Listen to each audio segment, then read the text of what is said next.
Hello, I'm Thomas from Wizard Wand Music, and this is Wizard Wand Music 2. I'm going to be showing a bunch of old vinyl that I've collected over the years, maybe some cassettes, 45s, rock books, anything with music really. And I'm going to stick with showing 7 items because 7 is the number in magic. So let's get started with 3 vinyl records, 3 CDs, and a 45 tonight. I'm going to start out with the first band. It's called Taste. Live at the Isle of Wight. This is Roy Gallagher, McCracken on bass, and John Wilson drumming, I believe. Anyway, Taste, 1970 album. I've had this for over 40 years. Live at the Isle of Wight. Back just shows the crowd. The other 2 guys, the rhythm section of Taste, after this album, they went off to make a band of their own. They teamed up with a guitar player from Blossom Toes, and his name was Wilson also, I believe. And they were a 3-piece band that went more in a progressive direction. They were called Stud. Now, Stud album is up on the Wizard Wand channel if you'd like to hear it. Again, this is a more blues-based rock type album and a live recording. Stud was more progressive rock, but it is good progressive rock and well worth the listen. Again, that's up on the Wizard Wand Music channel if you would like to hear it in its entirety. But anyway, album number 1, Live at the Isle of Wight, Taste, Polydor Records.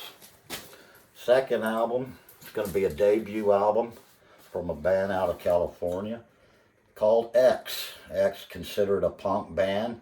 They've influenced quite of other bands that have followed them in all kinds of areas.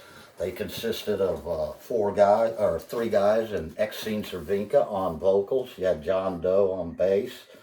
You had DJ Bonebreak playing drums, and Billy Zoom on guitar. And this is titled Los Angeles. Backwards. Los Angeles.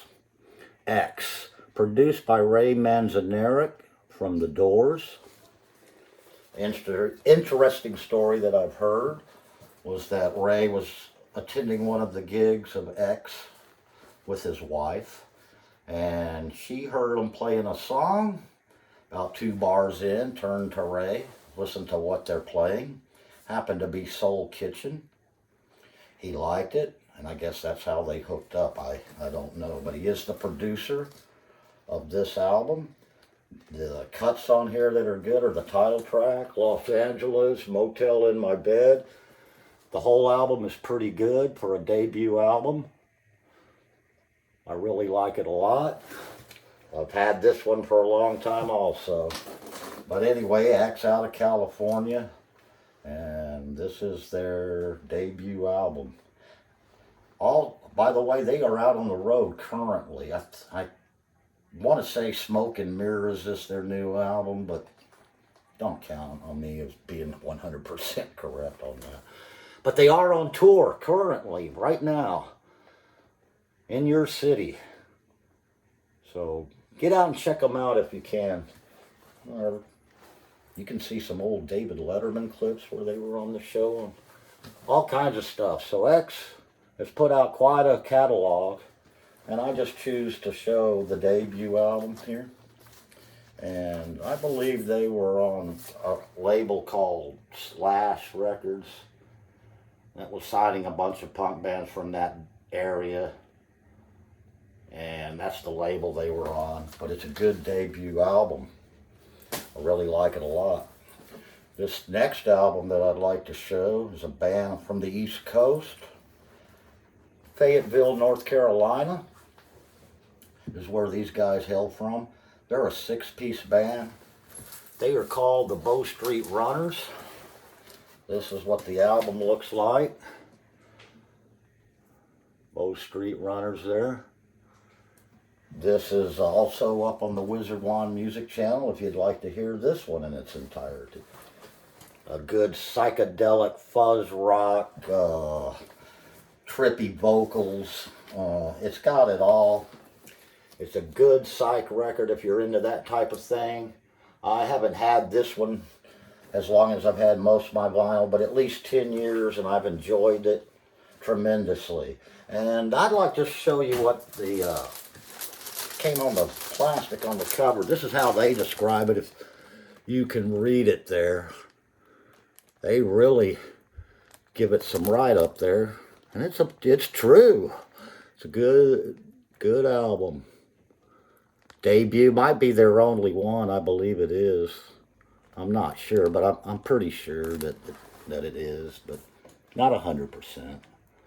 But anyway, that's the Bow Street Runners from North Carolina. Gonna switch over to CDs, show 3 of those. And the first one's another debut and another California band. This one's Steppenwolf, that we all know. Debut album. Says Born to Be Wild up there, but I consider it a self-titled album. John Kay, Goldie McJohn, Jerry Edmonton and the boys. And of course this one famous for the track Born to Be Wild, but it has the pusher, has Sookie Sookie. I've played that in a band before. The Ostrich, Your Wall's Too High. There's really no weak tracks. I really enjoyed this for a debut album. But there it is, Steppenwolf.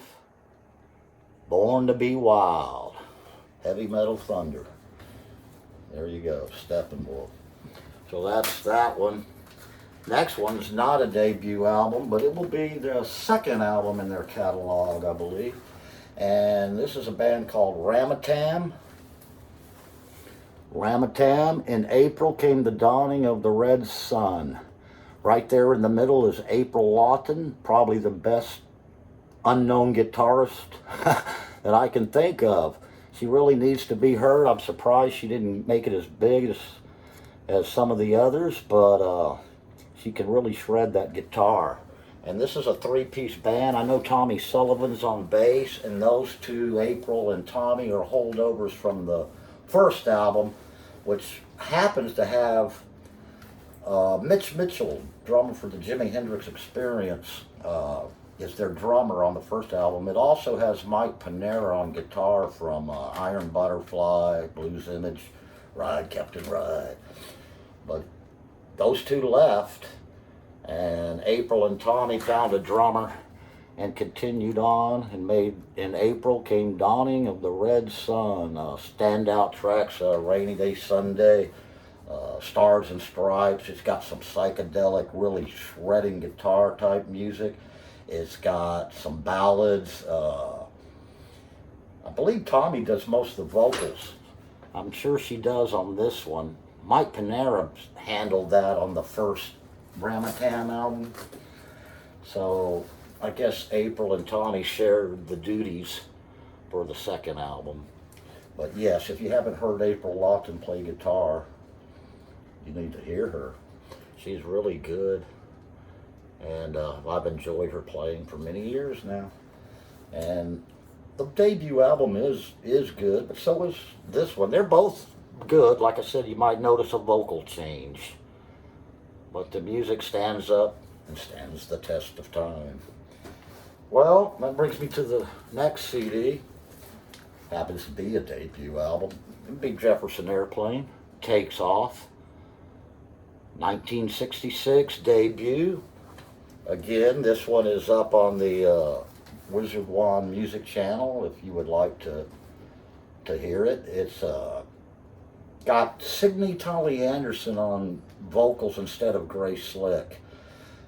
Grace Slick came on the next album, Surrealistic Pillow, with White Rabbit and all that. But Signe Tolly Anderson would be the vocal here, and she does a great job. If you haven't heard Chauffeur Blues, you must hear Chauffeur Blues, and she just belts it out on that tune. But there's some other good tracks. There's Run Around, Let Me In. They do a version of Let's Get Together, which when I've played it, we use that version, the Jefferson Airplane version, instead of the Youngblood version. But it's a good album. Out of California again, 1966. debuted, Jefferson Airplane, Takes Off. Really like this album. And that will bring me to the seventh and final thing, and that's going to be a 45. And it's going to be from Roxy Erickson. Originally from Austin, went to California for the 13th floor elevators. Kind of made a name. Came back and recorded this with a band in the late 70s, early 80s called Roxy Erickson and the Aliens. This is a single from that era. The title track would be Hammer, Bloody Hammer. The B-side is Mine, Mine, Mine. Psychedelic rock, a little more amped up than the 13th floor elevators, but still good music. Roxy Erickson, let's take a look at it. I believe it's CBS Records, has a little hole, but it does play on 45 speed. But this is the 45 for Roxy Erickson, CBS Records. Great 45, great single. Anyway, that's 7, and that concludes everything for tonight. And I'd like to thank you for watching, subscribing, and all that kind of stuff. And until next time, remember, 7 number in magic, 3M down.